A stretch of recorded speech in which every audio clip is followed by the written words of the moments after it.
That's like that you're crazy, that you are a schizophrenic, that Right. this guy is making this all up. Boy, has he taken David for a ride. Yeah. How does a person experience a higher density?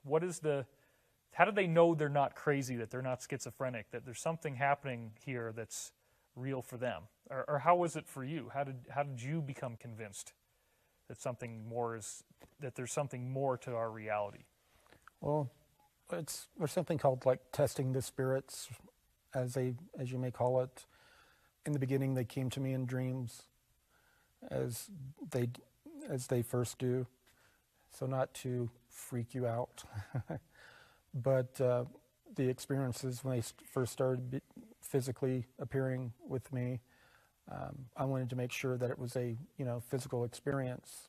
And when I found out it was a shared experience with other people, and spoke with who we call Gonzalez, who's been in contact with him as much as I have, and they would talk to me about him and talk to him about me.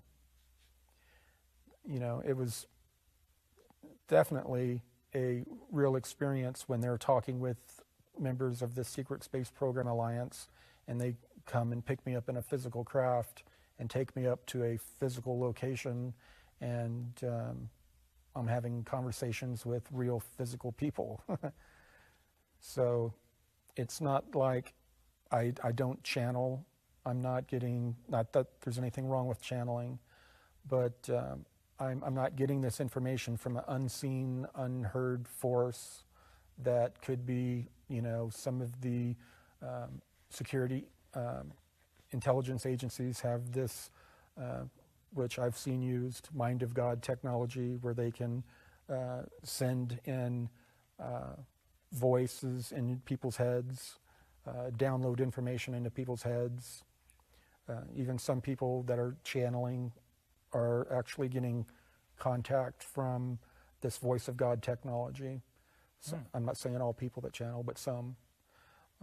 But this is something that you do have to be careful and discerning about.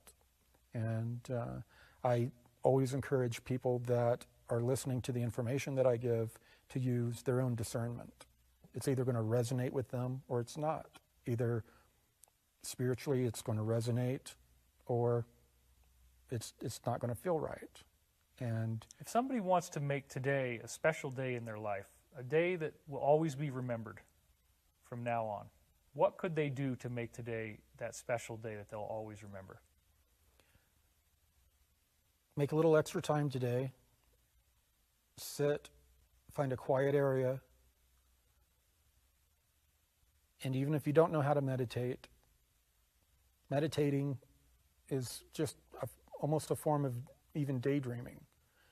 Sit there and focus on your mind, and focus your mind on, as long as you can at first, on positive, loving thoughts, and on how you can become more positive and more loving to the people around you, and how you can become more service to others and more forgiving to yourself and others.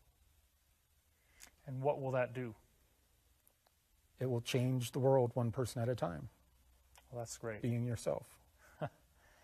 Well, it's a real honor to be able to get this message out through you. I've been saying the same thing for a long time, but it's nice to hear it from somebody else. So I hope you've been enjoying this. I'm David Wilcock. I'm here with Corey Goode, and we have barely even scratched the surface of all the detail of what you know from the space programs. We wanted to get into the message early, sort of like dessert first. So if you're interested in a lot more facts, there's a lot more coming up in future episodes, so please stay with us. Thank you.